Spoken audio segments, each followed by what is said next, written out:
Le 6-9. Listen anywhere.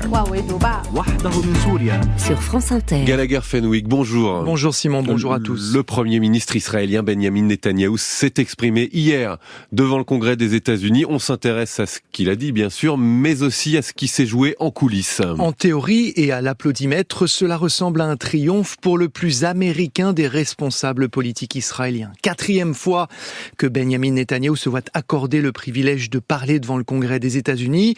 De toute l'histoire du pays, c'est plus que n'importe quel autre responsable étranger, plus que Winston Churchill. À l'heure où de sérieux doutes traversent une partie de l'élite américaine à Washington sur la guerre en cours contre Gaza, le Premier ministre de l'État hébreu est venu recadrer le récit. Il affirme que cette guerre oppose la civilisation à la barbarie, le bien au mal.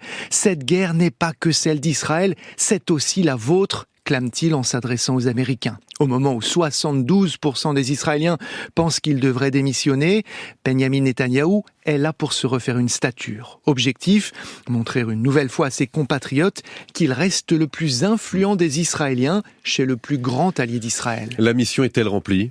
Influent, certainement qu'il l'est aux États-Unis, Simon.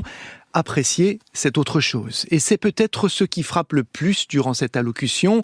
Habituellement, les applaudissements nourris viennent des deux côtés de l'échiquier politique.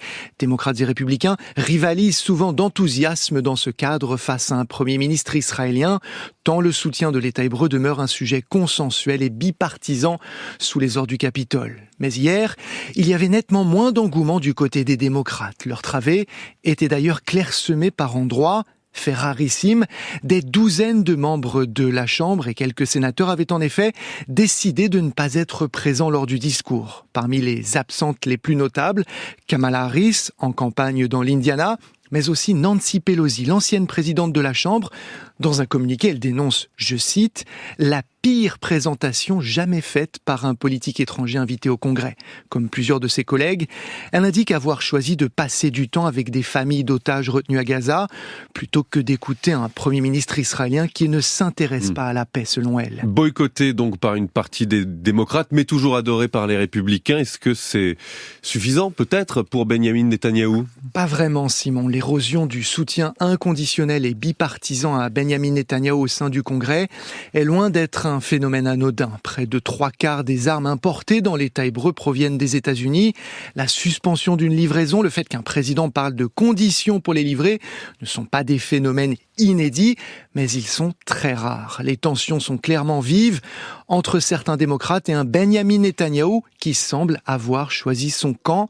Mais de ce côté-là aussi, les choses sont plus compliquées qu'il n'y paraît. Le chef de ce camp, c'est Donald Trump.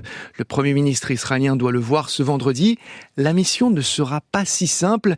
Il va falloir recoller les morceaux avec un homme qui s'est senti trahi lorsque Benjamin Netanyahou a appelé Joe Biden pour le féliciter pour sa victoire en 2020. Donald Trump n'a pas oublié. À l'époque, il estimait que le Premier ministre israélien lui devait beaucoup en échange d'initiatives et de gestes qu'il avait faits au bénéfice de l'État hébreu, notamment le transfert de l'ambassade américaine à Jérusalem. Entre un président sortant qui veut lui imposer son plan de paix, une probable candidate du Parti démocrate qui prend déjà ses distances et un candidat républicain ex-président rancunier, Benjamin Netanyahou a clairement entamé l'un de ses séjours américains les plus compliqués de sa longue carrière.